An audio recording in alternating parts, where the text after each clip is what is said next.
வணக்கம் மக்களே, சற்றுமுன் கிடைத்த தகவல் ஒன்றை பார்க்க போகிறோம். பாஜக எங்களை கூட்டணிக்கு பேச்சுவார்த்தைக்கு அழைக்கவில்லை, பிரேமலதா விஜயகாந்த் திடீர் தகவல். இந்த ஒரு தகவலை பற்றி தான் நாம் பார்க்க போகிறோம். தகவலை பார்ப்பதற்கு முன்னதாக நீங்கள் நம்மளுடைய சேனலுக்கு புதிய பார்வையாளர்களாக இருந்தீர்கள் என்றால் மறக்காமல் நம்மளுடைய சேனலை சப்ஸ்கிரைப் செய்து வைத்துக் கொள்ளுங்கள் மக்களே.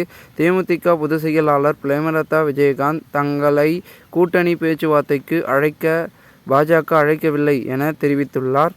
நேற்று தருமபுரி அருகே தேமுதிக பொதுச் செயலாளர் பிரேமலதா விஜயகாந்த் செய்தியாளர்களை சந்தித்தார். அப்பொழுது வரும் சட்டமன்றம் தேர்தலில் 234 தொகுதிகளுக்கும் பொறுப்பாளர்களை நியமித்து தேர்தல் பணி மேற்கொள்கிறோம். இதற்காக விரைவில் மாநில மாவட்ட செயலாளர்களுக்கான கூட்டம் தலைமை கழகத்தில் நடைபெற உள்ளது.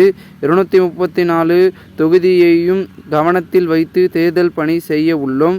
தமிழகம் முழுவதும் நிர்வாகிகளை சந்திக்கவும் பூத் கமிட்டி அமைக்கவும் திட்டமிட்டு இருக்கிறோம். வரும் ஜனவரி 9 கடலூரில் மாநாடு நடத்த உள்ளோம். தாங்கள் இதுவரை கூட்டணி குறித்து பேசவில்லை. பாஜகவில் இருந்து கூட்டணி பேச்சுவார்த்தைக்கு எங்களுக்கு எந்த அழைப்பும் வரவில்லை. அதிமுக கூட்டணியிலும் இல்லை என்று நாங்கள் எங்கும் சொல்லவில்லை. திமுக பொதுக்குழுவில் நிறைவேற்றப்பட்ட இரங்கல் தீர்மானத்திற்கு நன்றி சொன்னோம். அது அரசியல் நாகரிகம். எந்த கட்சியாக இருந்தாலும் பிறந்தநாள் வாழ்த்து சொல்வது, அதற்கு நன்றி சொல்வது அரசியல் மாண்பு. அதனைத்தான் நாங்கள் செய்தோம்.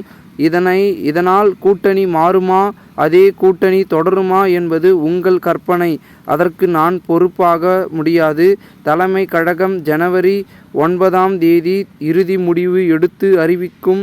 அதுவரைக்கும் எங்களது கட்சி வளர்ச்சி பணிக்கு குறித்து மட்டுமே நாங்கள் மேற்கொள்ள உள்ளோம் என பிரேமலதா விஜயகாந்த் தெரிவித்துள்ளார். இந்த ஒரு தகவல் தேமுதிக வட்டாரங்களில் பேசும் பொருளாக மாறியிருக்கிறது.